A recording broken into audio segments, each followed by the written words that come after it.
શ્રી વલ્લભાધીશ કી જય. ગિરિરાજ ધરણ કી જય.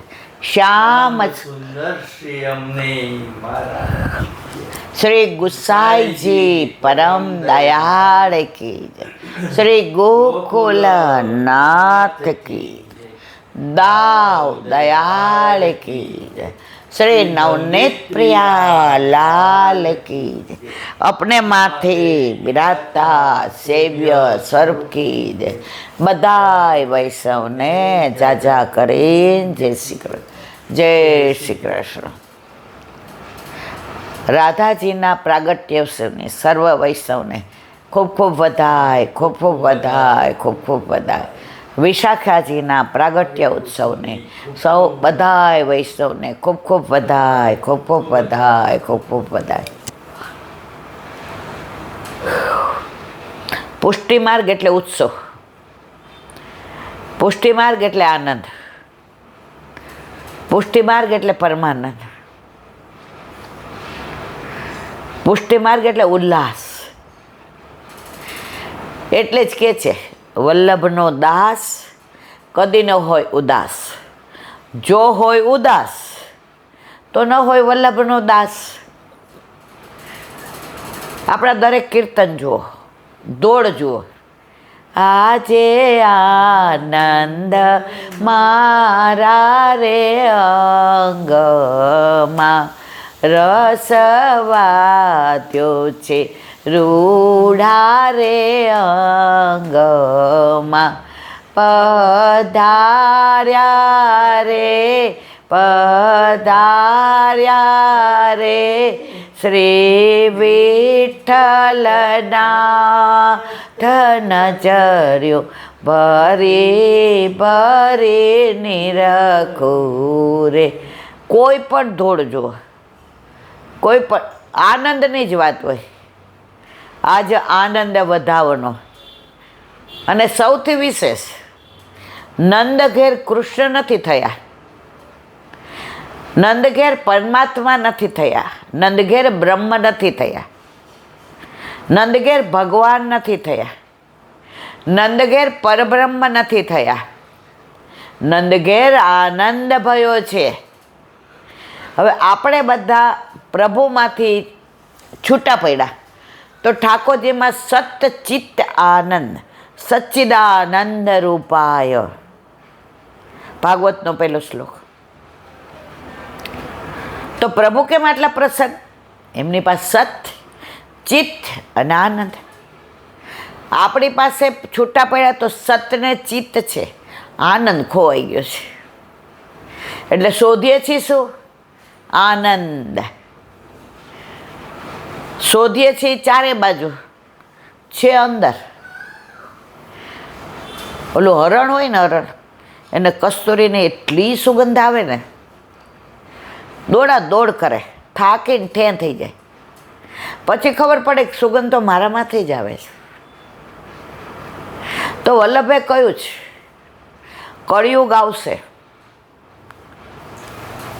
ચારે બાજુ લાભ પૂજાર્થ માટે થઈને લોકો ધાર્મિક કાર્ય કરશે, કરીને અહંકાર કરશે, અહંકાર વિમૂઢેશો. પાખંડ કરશે. ધર્મમાં સૌથી વધુ પાખંડ આવશે. ગંગાથી તીર્થે, ગંગા કિનારે પુણ્ય કરવા જાશો તો ત્યાં પણ તમે એ જ કરીને આવશો.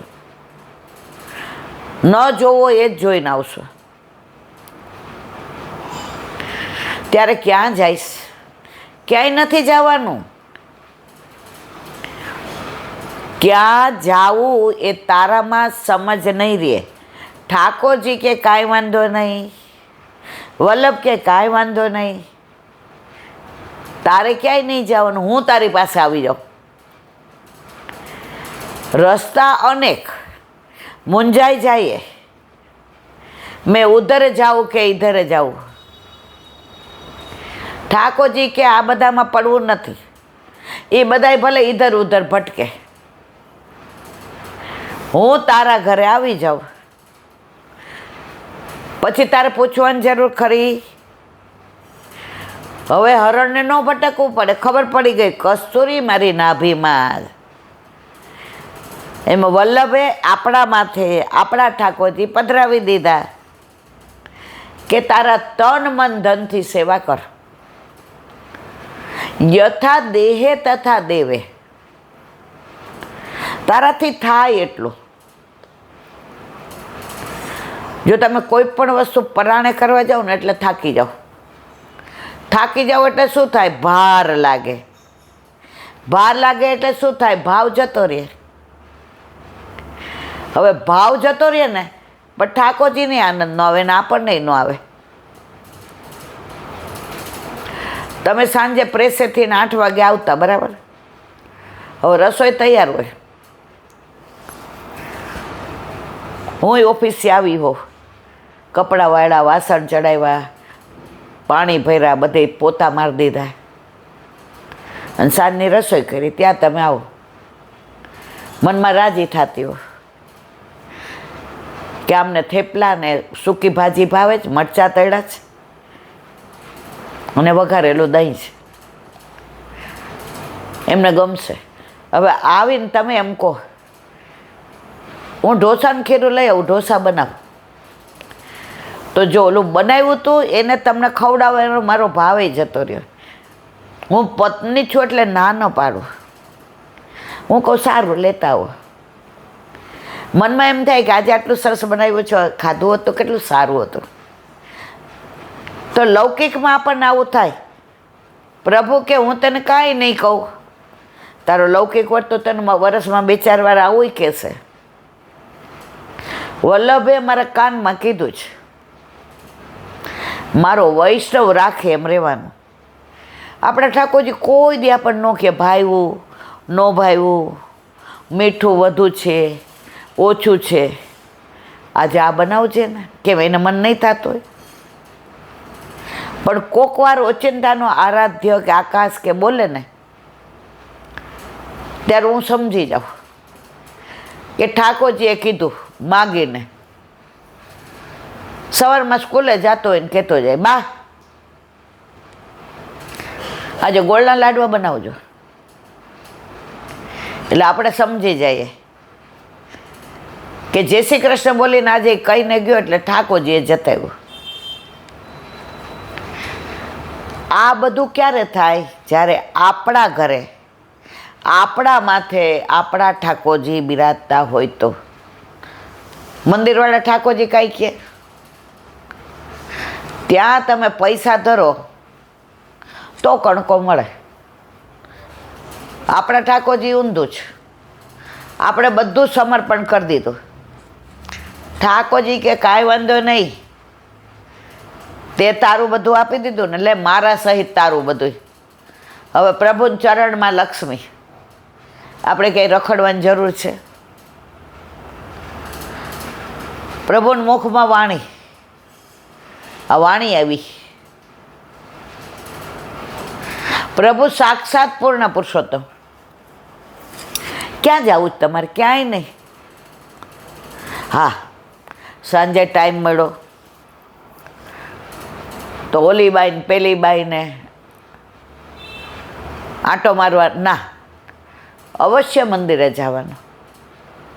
કયા કીર્તન, કઈ પીછવાય, 4 વૈષ્ણવ જય શ્રી કૃષ્ણ થાય, માહોલ એવું સરસ હોય. પણ આપણા ઠાકોરજીને ભોગે નહીં. મેં વર્ષો પહેલાં એક પ્રસંગ વાંચ્યો હતો કે એક માજી પોતાના ઠાકોરજીને સ્નાન કરાવતા હતા અને સામે જ મંદિર પુષ્ટિ માર્ગે. તો ઘંટાનાદ થયા. હવે મંગળાની આરતી થાય ને પહેલાં ઘંટાનાદ થાય, પછી આરતી આવે. એટલે માજીએ ઠાકોરજીને સ્નાન કરાવતા ચોકી ઉપર રાખીને દોરા, હાય હાય આરતી થઈ જશે. ત્યારે એમને ગુરુદેવે કહ્યું કે તું મંદિરમાં આવી એ ઠાકોરજી અને તારા ઘરે તારા માથે બિરાજતા તારા ઠાકોરજીમાં તું ભેદ જુએ છે? તારા ઠાકોરજીને તું એમને ઉઘાડા મૂકીને આવી અને એ બેન ભોળા હતા, માજી એણે સાચું કહી દીધું. બધા લાઈનમાં ઊભા હતા ચરણ સ્પર્શ કરવા. માજી લાઈન તોડીને ચરણ સ્પર્શ કરી આવ્યા. કેમ આટલી ઉતાવળ કરસ? ઠાકોરજીને સ્નાન કરાવતી આવી. જે કે આજ પછી આવું નહીં કરવાનું, જા દોડ, ક્ષમા માગજે. તારા છોકરાને ઉઘાડો મૂકીને તું જાય, એને ઠંડી લાગે ને, એ ખેલી જાય ને, એને બીક લાગે ને, એ ચોકી ઉપરથી પડી જાય ને, એ પાણીમાં પડે તો શું થાય? હા મારા વાલા ભૂલ થઈ ગઈ. તો આપણા માથે બિરાજતા આપણા ઠાકોરજીના ભોગે આપણે કાંઈ નહીં કરવાનું. મંદિરના ઠાકોરજીને આપણા ઠાકોરજીમાં કોઈ ભેદ નથી. એ 1000 વોલ્ટના આપણા 100 ઉલટાના આપણા ઠાકોરજી આપણા એકલાના છે. ત્યાં તો બધાયના. તો આપણા એકલાના હોય એ આજે તમારે લગ્ન ન થયા હોય ત્યાં સુધી કોલેજમાં આપણે બધાને ગ્રુપ સરખું હતું. બધાને યાર હસતા હોય, બોલતા હોઈએ, પિક્ચર જોવા સાથે જઈએ, જમવા સાથે જઈએ. લગ્ન થાય પછી તમે જાઓ કોઈ યાર પિક્ચર જુઓ, કોઈ યાર ના. તો આપણા માથે બિરાજતા આપણા ઠાકોરજીને આપણે કહીએ કે ફક્ત આપ જ મારા.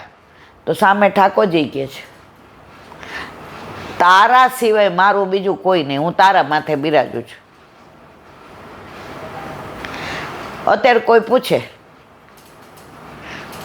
તો બધા શું કહે, બેન તમારા માથે કોણ બિરાજે, ગોવર્ધનનાથ કે લાલન? કેમ મને જ પૂછ્યું? જે કોના માથે જાપી જઈએ મારા માથે. તમારા બધા ના ખરા, પણ માથું તો મારું છે. હરિને ભજતા હજુ કોઈની લાજ જતા નથી જાણી રે, જેની સુરતા સામળિયાની સાથ વધે વેદવાણી રે. પ્રભુને ઉપર દ્રઢ વિશ્વાસ રાખો, પછી તમારે તમારી ચિંતા કરવાની જરૂર નથી. અત્યારે આ 4 વૈષ્ણવ આવ્યા હતા આપણા ઘરે, બરાબર? ના છૂટકે આપણે કીધું કે હવે અમારે અંદર જવું પડશે, સત્સંગ બાકી છે. પણ એમાં જે મા દીકરીને લઈને ઓલા વૈષ્ણવ આવ્યા હતા એ લંડન રહેતા હતા.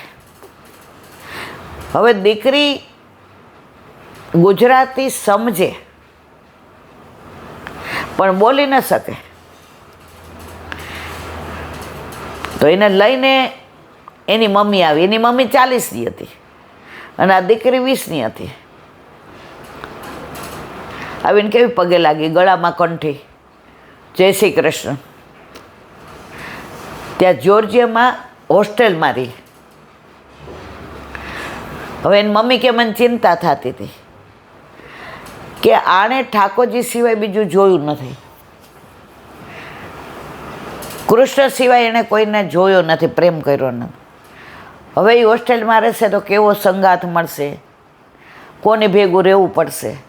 હું એને સતત સમજાવું, બેટા જોજે અત્યારે દુસંગ બહુ આમ તેમ ઇંગ્લિશમાં.